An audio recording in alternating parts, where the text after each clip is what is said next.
ke saya ketika telepon ada dengan beliau, tapi beliau tidak mau.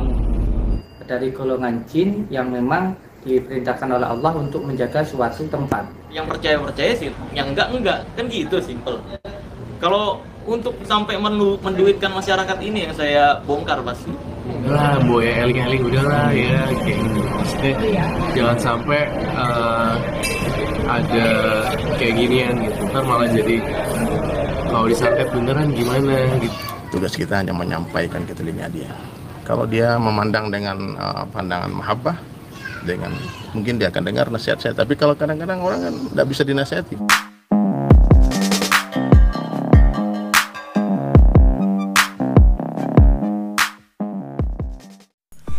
Ya, baru-baru ini terdengar kabar ya, viral sekali kalau pesulap merah ini akan dibantu oleh Hotman Paris untuk melawan Gus Samsudin. Namun dilihat dari beberapa artikel dan Instagram dari Hotman Paris, tidak ada satupun kata dari Hotman Paris mengucapkan permasalahan perseteruan Gus Samsudin dengan Marcel Radipal. Dapat diartikan video-video yang beredar hanyalah judul yang mengait-ngaitkan pesulap merah dengan Hotman Paris akan menjadi viral. Jadi bisa dikatakan kabar tersebut masih hoax karena sampai saat ini belum ada tanggapan dari Hotman Paris sedikit pun yang membahas perseteruan paranormal ataupun antara pesulap merah dan juga Gus Samsudin. Jadi begitu ya. Saya sudah berkali-kali berusaha untuk bertabayun dengan Bang Marcel ini. Saya sudah coba untuk menelpon, ajak ketemuan, ada saya ketika telepon ada dengan beliau, tapi beliau tidak mau. Terus ketika di Polres, ketika beliau baru pulang dari Padepokan, saya ajak untuk melakukan pembuktian, saya ajak untuk melihat proses pengobatan, saya juga tidak mau. Saya coba melakukan klarifikasi lewat YouTube, saya undang juga tidak mau. Karena saya anggap beliau ini sudah tidak ada niat baik dan ini sudah terjadi kekisruhan viral di mana-mana. Akhirnya saya harus mengambil tindakan hukum. Di luar dari penalaran ya, jangan bilang ini trik. Karena insya Allah saya tidak menggunakan trik untuk hal yang semacam ini. Buat apa sih?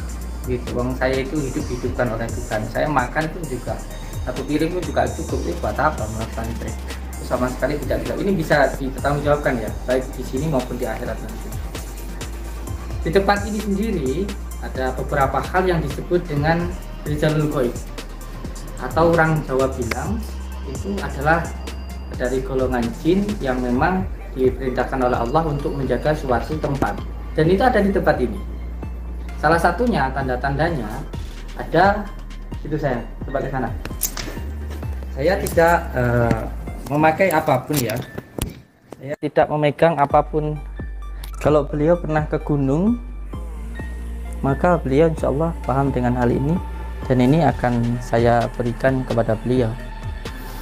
Tentu bisa dipahami, tidak perlu saya jelaskan, karena insya Allah kalau beliau paham tentang batu ini bisa dipahami. Dan ya kalau panik ya jujur-jujuran, kalau hiburan-hiburan, kalau bohongan, kalau jujur ya jujur.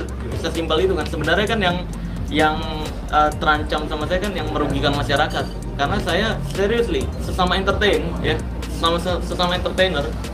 kalau dia ada yang ngakunya indigo membuat karakter, ada yang ngakunya sakti di TV ataupun di YouTube, selama dia tidak merugikan masyarakat, yang suka nonton dan yang nggak suka yang nggak usah nonton, itu saya nggak bermasalah. Tapi beda lagi kalau di deskripsinya dia jualan jimat lah, dia jualan pengobatan, transfer ke kambing, transfer ke kelapa, terus ngeduitin masyarakat dengan nominal yang besar. Ini yang pasti saya bongkar. Yang saya bongkar bukan kontennya, tapi yang saya bongkar adalah pengobatan-pengobatannya itu atau jimat-jimatannya itu. Oh, bisnis di dunia itu berarti ya? Lah iya, kalau nonton kan orang gratis nonton di YouTube, nonton di TV gratis. Ini nggak merugikan. Yang percaya sih, yang enggak kan gitu, simple. Kalau untuk sampai menduitkan masyarakat ini yang saya bongkar pasti. Gimana Mas? Banyak banget orang-orang yang berada di forum atau orang-orang yang ada di organisasi paranormal itu pada komplain. Tapi ketika aku nyemprot, aku nasehatin Marcel di pesulap merah, banyak pujian dan sanjungan juga kan dari orang-orang tersebut, yang aku mewakili orang-orang yang benar, paranormal yang benar, ngerasa sedih gitu. Jadi seperti itu. Mas Roy sendiri ngelihat tindak tanduk atau mungkin ada beberapa komunitas memang paranormal juga di Indonesia yang sehingga sampai ada fotonya Marcel didoa-doain lah atau mungkin di mantra-mantra atau seperti itu, gimana sih Mas Roy? Iya, kemarin sempet kan keluar berita ya di salah satu acara gitu, dia bilang gini, membuka ilmu santet untuk dia kan. Ya udahlah, maksudnya begini loh, udahlah boya eling-eling, udahlah ya kayak gitu. Maksudnya jangan sampai ada kayak ginian gitu, ntar malah jadi kalau disantet beneran gimana gitu kan, serem kan. Ya ini yang saya katakan, beliau kan jelas-jelas seorang kreator YouTube ya. Ya tunjukkanlah kreativitasmu, tunjukkanlah kerjamu, sehingga nanti orang bisa suka kepada kamu. Nggak perlu kamu itu ketika ingin baik harus menjelekkan orang lain. Tidak perlu kamu itu harus menjatuhkan orang lain. Kalau memang ada yang saya lakukan guru, silakan laporkan saya. Dan saya siap bertanggung jawab, bukan hanya tutup channel. Saya siap masuk penjara kalau saya bersalah, gitu loh. Jadi semuanya itu harus jelas. Sekarang ini kan saya yang punya YouTube hanya YouTube saya itu nama channelnya Padepokan Buddha Sejati. Yang subscribe-nya cuma 1,6 lah. Dan sana minta bantuan orang yang subscribe-nya 20 juta. Ya nggak imbang. Sehingga apa? Semua orang beropini sesuai dengan apa yang dia sampaikan. Saya melakukan penipuan, padahal yang saya tegur siapa, alat buktinya mana, di mana kejadiannya, itu nggak ngerti. Tapi kalau seandainya dia tetap kekeh, ini ilmuku, ini ma'unah, ini ilmu Allah, ini hikmah.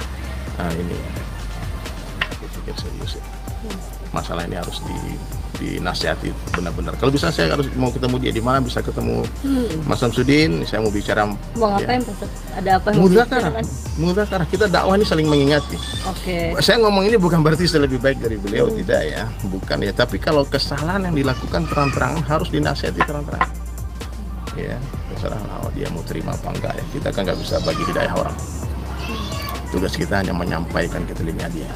Kalau dia memandang dengan pandangan mahabbah, dengan mungkin dia akan dengar nasihat saya. Tapi kalau kadang-kadang orang kan nggak bisa dinasihati, ego tripnya muncul kan. Oh siapa dia nasihati aku? Ya kali itu. Jadi itulah beberapa cuplikan yang menanggapi perseteruan antara pesulap merah dan Gus Samsudin, baik dari paranormal Roy Kiyoshi ataupun juga Ustadz dari Sulaiman. Apalagi dihubungkan dengan Hotman Paris yang kabarnya akan membela ya secara hukum melawan Gus Samsudin, yaitu akan membela di pihak Marcel Adipal. Namun Hotman Paris tidak ada sedikit pun menyinggung kata perseteruan dari mereka, baik itu di Instagram ataupun di beberapa artikel yang terpercaya.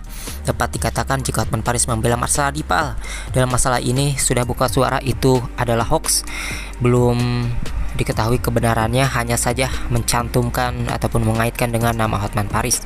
Jadi tidak ada Hotman Paris akan membela Marcel Adipal, yang pasti belum ada artikel ataupun ucapan resmi dari Hotman Paris sendiri.